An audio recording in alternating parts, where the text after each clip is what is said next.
Hey, thanks for taking a little bit of time. I'd like to share with you about taking a little bit of time, about managing your time.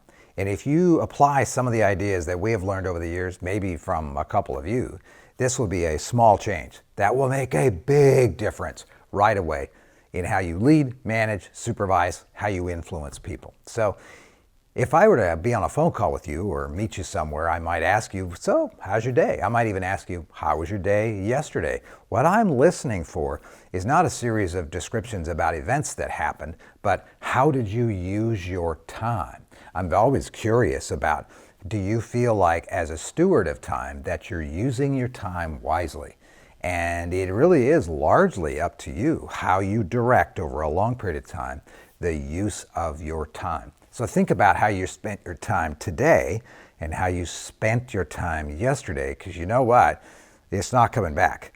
The time you spent yesterday, you don't get a lot more. It's just we're going to use our time and then it's going to be gone. So how do you and I, as leaders and managers and supervisors, how do we use our time is one of the biggest challenges that we have actually got. But there are some very simple things that I'd like to be able to share with you. In fact, I want to share with you 4 things that I have learned and that I practice regularly that make a big difference in how I actually use my time.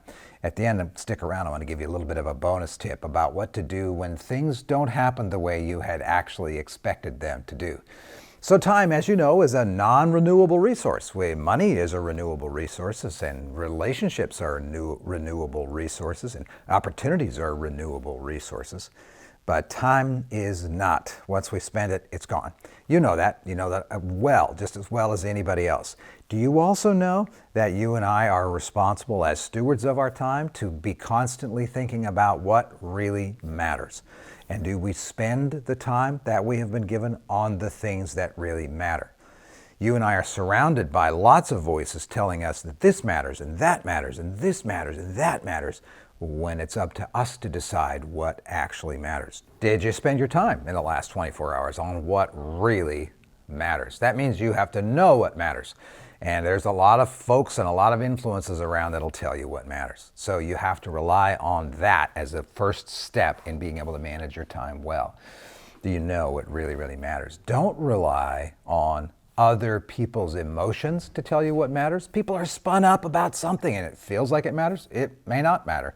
It may matter to them in the moment, but it may not actually matter. So don't rely on other people's emotions to decide what actually matters or how you spend your time. Don't rely on your own emotions to tell you what really matters and how to spend your time. Because you know how it is. Sometimes you feel like doing it and sometimes you don't. So if you rely on whether you feel like doing something or whether you feel like engaging in the moment and doing it, you're not going to make very good decisions. You'll be living in a van down by the river on a diet of government cheese in no time at all. So don't rely on your own emotions. Don't rely on lucky circumstances or chance happenings in order to be able to manage your time. Well, I just hope we have a snow day and maybe then I'll be able to get the important stuff done. Nope, you can't rely on that stuff either. You can't rely on circumstances that are out of your control in order to be able to manage your time. And you cannot rely, here's the big one, on your own memory to manage your time. I know, you got a mind like a steel trap, and it's probably rusted shut. But the idea is that even though you got a pretty sharp mind, you need to be able to offload what you're going to be doing with your time to some other device. Don't be carrying it around in your head all the time. Don't carry a long list of things you need to do and a long list of people you need to talk to and conversations you need to have, decisions you need to make. Don't carry them around in your head. Don't rely on your own memory in order to manage your time. All right, how can you manage your time very, very well? Since this is about time management, I'm going to be extremely efficient. I'm going to say things once, and if you want to hear them, back up and listen to them again. How do you manage your time and manage your time well? Point number 1, I just said it. And that is, you got to know what matters. At the beginning of every day, and the beginning of every week, and the beginning of every month, make sure that what really matters, which you've already answered, shows up on your calendar.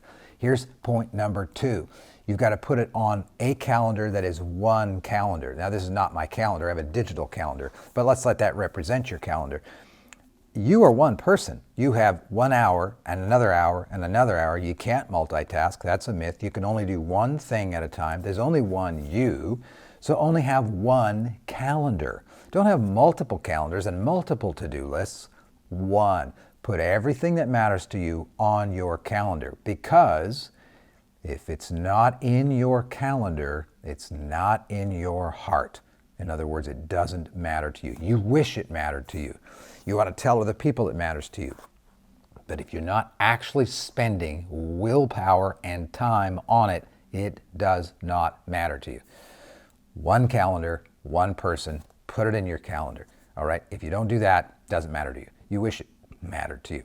Also, in your calendar, you probably shouldn't have more than 3 or 4 critical tasks that need to happen every single day. In some cases, 1 critical task. The kinds of jobs and lifestyle that many of you have got, you could have 3 or 4 critical tasks. Others of you, really only 1. And you know how that is. Only 1 to 3 to 4 to 5 critical tasks. And have them on your calendar as well. And they're attached to a day. They're attached to an hour. Make sure that that actually happens. What you may want to be putting down is when you're going to start something.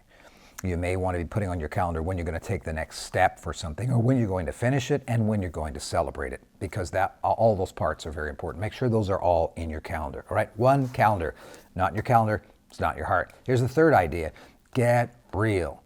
Before you commit time, ask yourself, how much time am I willing to commit to this? You know, the time's gone. Are you willing to commit an hour? 3 hours? A week? How much time are you willing to commit to something? Ponder that for a hot second before you actually make the commitment. And here's the fourth idea. Use your calendar. It's a discipline. You would be amazed how many times I have set up engagements with people outside of my enterprises, outside of my companies. It almost never happens within my companies, but outside of my companies. And we have an actual calendar, a date, a moment in time when we are supposed to connect in person or on the phone or over a Zoom meeting, and they forget. I'll bet it's 20% of the time people actually forget. They have calendars, they use them, they just forget to look at them on that day. It is stunning to me how many times that takes place. Clearly, that didn't matter to them, and they didn't use the discipline. They didn't actually use their calendar. There's your 4 ideas. Do those. It's a discipline. Do those every single day. They're incredibly important. All right, here's a bonus thought. Here's the last thought before we're out, and that's this. How do you handle interruptions? What happens if somebody comes in and says, hey, got a minute? Or they try to inject in and they try to take your time and you've already committed your time. It's pretty simple. You can say to them, hey, this matters to me, but I can't commit time to that right now. I can commit time to it, and then open your calendar and find out when you can commit time to it. If they're right in front of you, I would recommend you use this phrase. That matters to me.